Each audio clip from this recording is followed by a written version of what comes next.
Hello friends, कैसे हैं आप सब। आई होप आप सभी बहुत अच्छे होंगे, स्वस्थ होंगे और अपने अपने घरों में सेफ़ होंगे। एक बार फिर आप सभी का आपकी अपनी खुशबू इंदौरी चैनल में बहुत बहुत स्वागत है।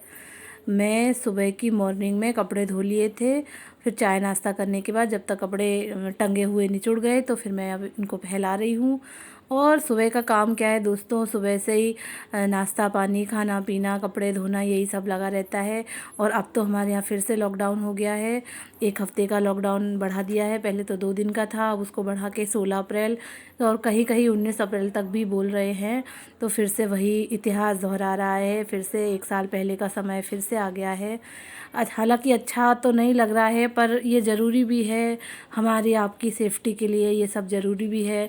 हमारी सरकारें जो भी कर रही हैं हमारे भले के लिए ही कर रही हैं। और हम लोग को भी अपने से ही खुद से सोचना चाहिए कि हमें जितना ज़रूरी हो उतना ही घर से बाहर निकलना चाहिए और मास्क ज़रूर लगाना चाहिए। पर क्या करें दोस्तों, कहीं ना कहीं अज्ञानता की वजह से कमी रह ही जाती है लोगों में। और अब छुट्टी है तो घर में कुछ ना कुछ काम तो निकल ही आता है। तो एक बेडशीट जो है वो थोड़ी ख़राब हो गई थी, थोड़ी उसकी सिलाई निकल गई थी, फट गई थी। तो मैंने कहा कि चलो थोड़े कपड़े भी धूप में सुखा लिए थे और अब बेडशीट भी सिल ली है उसको। और बच्चे भी खेल रहे हैं। अभी लक्ष्य ने नहाया नहीं है। मैंने कहा मैं जब तक बेडशीट सिल लेती हूँ उसके बाद मैं तेरे को नहला दूँगी। तो वो अपने दोस्तों के साथ खेल रहा है। ये मैंने बेडशीट सिल ली है। थोड़ी सी फट गई थी, बिछाते उठाते कुछ हो जाता है, थोड़ा बहुत तो हो ही जाता है। तो फिर मैंने उसको ठीक कर दिया है। और जो दूसरी बेडशीट थी उसको धुल के साफ़ करके डाल दिया है। और ओढ़ने वाले चादर भी आज धो लिए हैं। वैसे स्कूल जाना रहता है तो मैं थोड़ा थोड़ा काम ही निकालती हूँ। और संडे को ही मैं सारे कपड़े धोने होने का रखती थी। लेकिन अब छुट्टियाँ हो गई हैं तो अपने हिसाब से अपने अकॉर्डिंग जो भी काम करना है, जैसे भी करना है अब कर लो। अब तो घर में ही रहना है। हस्बैंड भी देखिए, आप देख ही रहे होंगे, मेरे फ़ोन पे लगे बातें कर रहे हैं। आज सारा दिन वो फ़ोन पे ही बातें करते रहेंगे, उनका फ़ोन से ही काम होता रहेगा। और कढ़ी बनाने का आदेश मिला है हस्बैंड जी से, बोले कि कढ़ी बनाओ, आज मुझे कढ़ी खानी है। और वो बोलते हैं कि तेरे जैसे कढ़ी कोई बना ही नहीं सकता। उनके हिसाब से मैं बहुत ही अच्छी कढ़ी बनाती हूँ, उन्हें बहुत पसंद है। तो मैं पकौड़ियाँ बना रही हूँ, उसके बाद फिर कढ़ी बना लूँगी। और यही सब है, चलता रहता है। सुबह से काम काम काम, बस काम ही चल रहा है। फ़ोन पर बातें करते करते जनाब अब थोड़ा आराम भी फरमा रहे हैं। और अपने बॉस से, क्लाइंट से लेटे लेटे भी बातें हो रही हैं, उठते बैठते चलते फिरते भी बातें हो रही हैं। और मैंने यहाँ पे कढ़ी के लिए, फ्राई करने के लिए मैंने एक कढ़ाई में थोड़ा सा सरसों का तेल लिया है और मस्टर्ड सीड डाली है। थोड़ी सी मैंने इसमें मेथी डाली है, कड़ी पत्ते जो कि बहुत ही मस्त होते हैं। और थोड़ी सी मैंने 2-3 लाल मिर्ची भी डाली हैं। और कढ़ी का घोल बना लिया है, पकौड़ियाँ भी सेक ली हैं। कढ़ी के घोल बनाने के लिए मैं बेसन लेती हूँ, उसमें छाछ डाल देती हूँ। और उसी में धनिया नहीं, हल्दी, मिर्ची, नमक और हींग उसी में सब ऐड कर देती हूँ।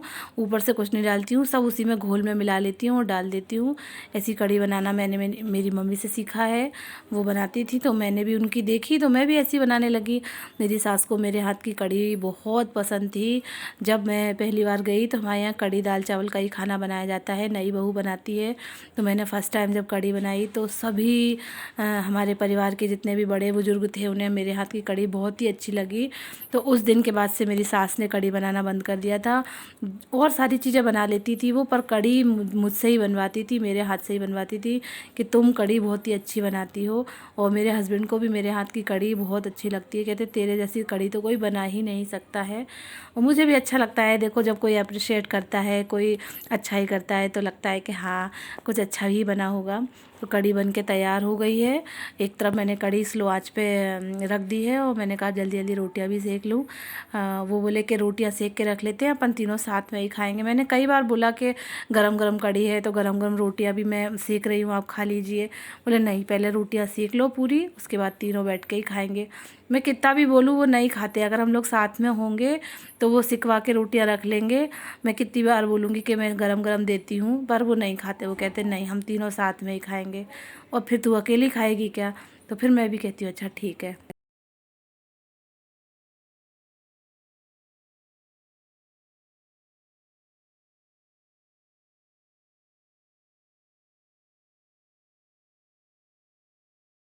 यहाँ पर कढ़ी बन के तैयार हो गई है। खूब देर से उबल रही थी तो मैंने कहा कि चलो अब थोड़ी सी पकौड़ियाँ जो सेकी थी उनको उनके साथ भी इसको थोड़ी सी उबाल लेते हैं तो फिर कढ़ी बन के तैयार हो जाएगी।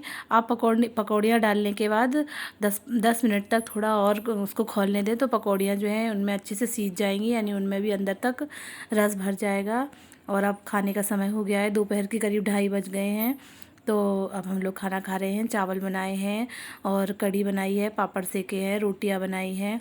तो मेरे जितने भी व्यूअर्स हैं जिनको कढ़ी बहुत पसंद है तो वो सभी आ जाएं और कमेंट बॉक्स में कमेंट करके बताएं कि कढ़ी किस किस को पसंद है। मोस्टली ज़्यादातर लेडीज़ होती हैं, उनको कढ़ी चावल बहुत ही अच्छा लगता है और मुझे भी बहुत पसंद है।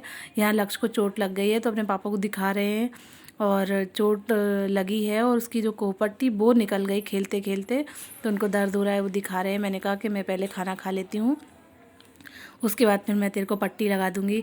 मम्मा पट्टी बांध दो, मम्मा पट्टी बांध दो। उनको तो पता नहीं कैसे क्या करना है, तो फिर मैंने कहा कि मैं कर देती हूँ, पहले खाना खा लो आराम से, उसके बाद फिर मैं तेरी ड्रेसिंग कर दूँगी। मेरे हस्बैंड ने कहा कि थोड़ा सा तेल रुई में लेके और थोड़ा सा 2-3 बूंद उसमें पानी डाल देना, मिला के रुई में रख के इसको लगा देना, तो 10-15 मिनट में, आधे घंटे 1 घंटे के बाद वो जो खोपट है वो निकल जाएगी आराम से। कोई दर्द भी नहीं होगा, कोई दिक्कत भी नहीं होगी।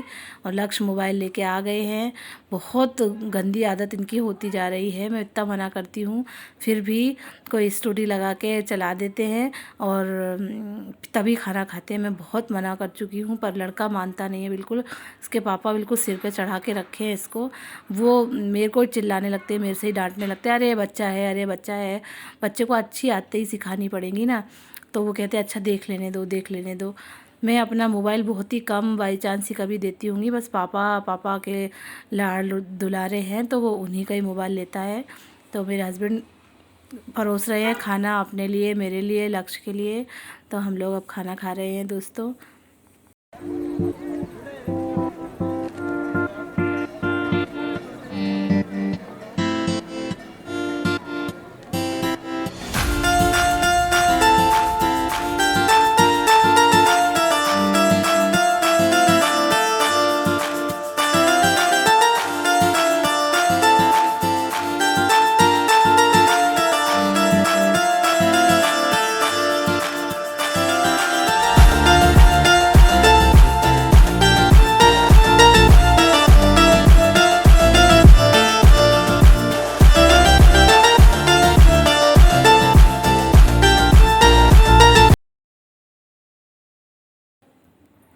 यहाँ पर मैं अब लक्ष्य को पट्टी बांध रही हूँ।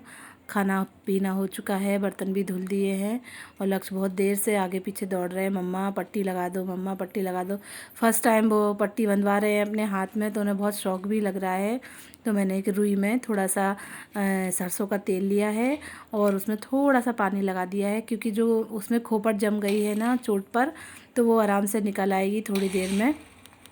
थोड़ी तो निकल ही गई है तो उसको थोड़ा दर्द हो रहा है, तो मैं इस तरीके से एक ऐसा रुई का फाहा बना के तेल लगा के पानी लगा के उसको बांध रही हूँ।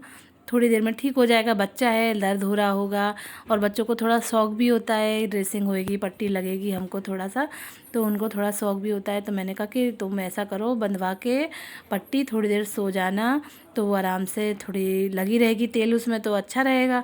पर लड़का मानता नहीं बिल्कुल, वो इधर उधर उछल कूद करता रहता है, इधर उधर परेशान करता रहता है, शैतानी करता रहता है, मस्ती करता रहता है। मैंने तो कितनी बार बोला कि तू आराम कर लेना, थोड़ा लेट जाना, लेकिन लड़का मानेगा नहीं बिल्कुल भी। मैं बाहर तो उसको बिल्कुल भी जाने नहीं देती हूँ। बाई चांस ही जब कभी निकलता है तो मैं मास्क लगा के ही भेजती हूँ। बच्चों के साथ खेलता भी है, मेरे यहाँ भी बच्चे आ जाते हैं आसपास के खेलने के लिए, तो मैं मास्क लगा कर ही बिठाती हूँ और दूर दूर मैं कहती हूँ अपने अपने खिलौनों से दूर दूर बैठकर खेलो। खूब बड़ी छत है, आराम से खेलते रहो। बहुत डर लग रहा है दोस्तों कोरोना से, फिर से पुराने वही दिन वापस आ गए हैं ऐसा लग रहा है। फिर से वही दहशत, फिर से वही ज़िंदगी हम लोग जीने लगे हैं। हमारे यहाँ फिर 1 हफ्ते का लॉकडाउन बढ़ा दिया गया है। अब और डर लगता जा रहा है कहीं ऐसा ना हो हफ्ते हफ्ते करके ऐसे ही महीने 2 महीने का फिर से लॉकडाउन लग जाए। इस समय रात के 9 बज रहे हैं और मैं बना रही हूँ खाना। मैं तो पहले खाना नहीं बना रही थी क्योंकि हमारी कढ़ी और चावल सुबह के रखे हुए थे, तो मेरे हस्बैंड ने कहा कि रहने देते हैं, कढ़ी चावल खा लेंगे, ज़्यादा भूख भी नहीं है, घर में रहते तो भूख भी नहीं लगती है। पर मेरी फ्रेंड जो विनीता है उनको अचानक से बाहर जाना पड़ा। उनके नाना जी शांत हो गए तो उन्होंने मुझे फ़ोन करा कि बच्चों का ध्यान रखना, भैया का ध्यान रखना। तो फिर मैंने बच्चों से पूछा तो मम्मी खाना बना के भी नहीं गई थी, तो फिर मैं बच्चों के लिए और भैया के लिए पूड़ी और सब्ज़ी बना रही हूँ। हालाँकि मुझे तो मेरा तो बना हुआ रखा था सुबह का ही, मैंने दोनों टाइम की कढ़ी जब बनाते हैं तो थोड़ी ज़्यादा ही बन जाती है, दोनों टाइम की बना ली थी। पर मेरी फ्रेंड के बच्चे भूखे हैं और भैया भी भूखे हैं, तो मैंने कहा कि मैं पूड़ी और सब्ज़ी बना के लाती हूँ, वही सबसे जल्दी बन जाएगी। इस समय 9:30 तो बज ही चुके हैं और कितनी देर होगी। तो फिर मैंने जल्दी से सब्ज़ी आलू मटर टमाटर की बघार दी थी और पूड़ियाँ जल्दी सिक जाती हैं रोटी से, तो मैं पूड़ियाँ बना रही हूँ बच्चों के लिए। मेरी फ्रेंड मेरे लिए इतना करती है, हमेशा हर बात में आगे आगे तैयार रहती है, तो मैं उसके बच्चों के लिए, उसके हस्बैंड के लिए इतना तो कर ही सकती हूँ। जब अचानक से उसको जाना पड़ा, उसने मुझे फ़ोन लगाया, खुशबू तू ऐसा कर देगी, तो अपने दोस्तों के लिए इतना तो हम कर ही सकते हैं। तो मैं बना रही हूँ पूड़ी सब्जी और चावल, और मैंने अचार रखा है और ये मैंने थाली लगा दी है, मैं बच्चों को देने जा रही हूँ, बच्चे भी खा लेंगे। तो ये था मेरा आज का वीडियो। प्लीज़ लाइक करें, शेयर करें और सब्सक्राइब करें और कमेंट बॉक्स में कमेंट करें दोस्तों। Thank you, bye bye, good night.